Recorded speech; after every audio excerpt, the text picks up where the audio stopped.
Space बहुत बड़ा है। ये एक ऐसा वास्ट एक्सपेंस है जो हमारी सोच से भी परे है। यहाँ सीक्रेट्स ही सीक्रेट्स है।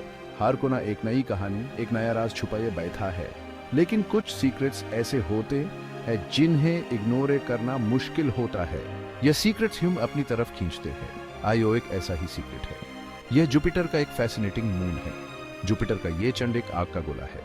यह एक ऐसी जगह है जहां हर वक्त कुछ न कुछ इरप्ट होता रहता है। एक ऐसी दुनिया जो वोल्कानों से भरी हुई है। हर जगह आपको लवा और आज दिखाई देंगे। इमेजिन करो एक ऐसी जगह जहां अर्थ से भी ज्यादा वोल्कानोज है। ये सोचना भी मुश्किल है, लेकिन ये सच है।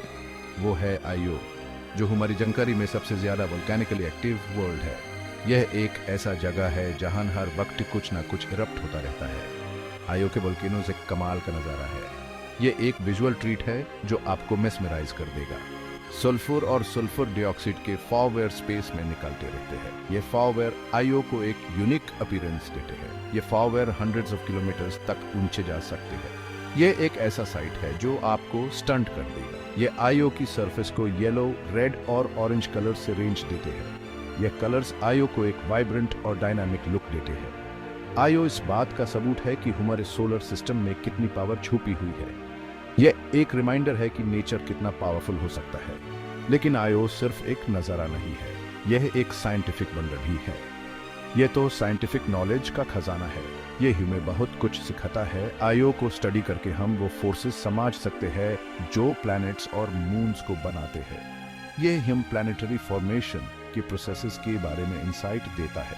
यह हम अर्ली सोलर सिस्टम के बारे में भी बहुत कुछ सिखाता है। आयो के थ्रू हम अपने सोलर सिस्टम के हिस्ट्री को समझ सकते हैं। आयो का आग वाला नेचर इसे और भी इंटरेस्टिंग बनाता है। यह एक ऐसी जगह है जो हमेशा डायनामिक और चेंजिंग रहती है। आईएस एक्सप्लोरेशन में हम आयो का सफर करेंगे। हम इसके सीक्रेट्स जानेंगे। हम देखेंगे कि यह फैसिनेटिंग मून क्या क्या छुपाए बैठा है। हम देखेंगे कि इस आग वाले वर्ल्ड में क्या चलता रहता है। हर इरप्शन, हर वोल्केनिक एक्टिविटी को एक्सप्लोर करेंगे। मेरे साथ चलिए और आयो के आग वाले दिल में झांकते हैं। ये एक जर्नी है जो आपको अमेज़ कर देगी। साल था 1610, एक ऐसा साल जो एस्ट्रोनॉमी के इतिहास में हमेशा याद रखा जाएगा। एस्ट्रोनॉमी के पितामह गैलीलियो गैलीलेई ने अपने टेलीस्कोप से जुपिटर को देखा। एक ऐसा दृश्य जो पहले कभी किसी ने नहीं देखा था। उन्होंने ऑलरेडी 4 सेलेस्टियल बॉडीज को देखा था जो आईएसएस गास जायंट का चक्कर लगा रहे थे, जो जुपिटर के 4 तरफ घूम रहे थे। इन्हें बाद में गैलीलियन मून्स कहा गया। इनका नाम उनके नाम पर रखा गया। लेकिन उस रात गैलीलियो ने कुछ अलग देखा, कुछ ऐसा जो उन्होंने पहले कभी नहीं देखा था। एक फिफ्थ बॉडी, बहुत छोटा और हल्का, जुपिटर के सामने से गुजार रहा था। एक छोटा सा चांद। वो था आयो। हालांकि गैलीलियो को उस टाइम इसका नाम नहीं पता था, लेकिन यह एक नई खोज थी। ये पहली बार था जब आयो को अर्थ से देखा गया था। एक नया अद्भुत दृश्य। कॉस्मोस को समझने के लिए ये एक बहुत इंपॉर्टेंट मोमेंट था, एक नई शुरुआत। गैलीलियो के ऑब्जर्वेशंस ने यूनिवर्स के बारे में चलते आ रहे बिलीफ्स को चैलेंज किया, पुराने विचारों को बदलने पर मजबूर किया। उस टाइम ज्यादातर लोग यही मानते थे कि सारी चीजें अर्थ के चारों तरफ घूमती है, लेकिन यह गलत साबित हो रहा था। लेकिन यहाँ तो कुछ और ही दिख रहा था, कुछ ऐसा जो पहले कभी नहीं देखा गया था। जुपिटर के अपने मून्स थे जो उसके चारों तरफ घूम रहे थे। आईएसएस डिस्कवरी ने एस्ट्रोनॉमी में एक रेवोल्यूशन ला दी, एक नई सोच को जन्म दिए। आईओ की डिस्कवरी तो सिर्फ स्टार्टिंग थी, यह तो बस शुरुआत थी। आईएसएस मून की एक्स्ट्रॉर्डिनरी नेचर को समझने के लिए सेंचुरीज लागे और एडवांस टेक्नोलॉजी की जरूरत पड़ी जो आज भी चल रही है। लेकिन गैलीलियो के ऑब्जर्वेशंस ने डिस्कवरी के एक सफर की शुरुआत की, एक ऐसा सफर जो कभी खत्म नहीं हो। और यह सफर आज भी जारी है, नए नए रहस्यों को खोलते हुए। जुपिटर के सामने तो आयो बहुत छोटा है। जुपिटर अपने मैसिव साइज के साथ आयो को एक छोटी सी मून की तरह दिखाता है। यह हमारे मून से थोड़ा सा बड़ा है। हमारे मून से थोड़ा बड़ा होने के बावजूद आयो अपने आप में एक अलग ही दुनिया है। लेकिन इसके साइज से इसे जज मत करो। आईओ के सरफेस पर इतनी ज्यादा वोल्केनिक एक्टिविटी है जो इसे एक यूनिक और फैसिनेटिंग जगह बनाती है। आईओ एक ऐसी दुनिया है जो एक्सट्रीम से भरी हुई है।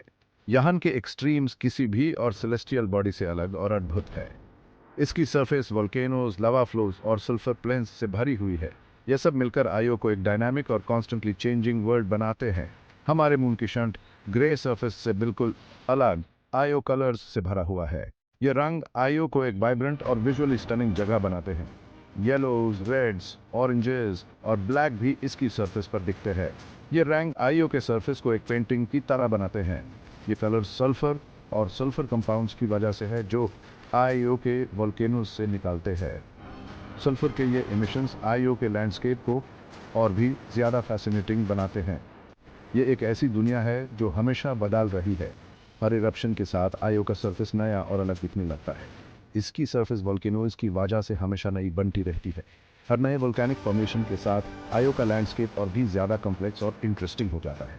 आईओ का अंदर का हिस्सा भी उतना ही इंटरेस्टिंग है जितना कि इसका बाहर का हिस्सा। इसके इंटरनल स्ट्रक्चर को समझना भी उतना ही ज़रूरी है जितना इसके सरफेस को देखना। साइंटिस्ट्स का मानना है कि इसकी पतली क्रस्ट के नीचे मगमा का समुंदर है। यह हिपोथेसिस आईओ के वोल्केनिक एक्टिविटी को समझने में मदद करता है। यह मगमा ही आईओ के वोल्केनोज की पावर का सोर्स है। इस मैग्मा के कारण आईओ पर इतनी ज़्यादा वोल्केनिक एक्टिविटी होती है। यह इस बात का रिमाइंडर है कि स्पेस की ठंड में भी वोल्केनिक एक्टिविटी और हीट एग्जिस्ट कर सकती है। इंटेंस से हीट और जियोलॉजिकल एक्टिविटी हो सकती है। आईओ हमेशा ह्यूमन ये याद दिलाता है कि यूनिवर्स कितना डिवर्स और अनप्रेडिक्टेबल हो सकता है।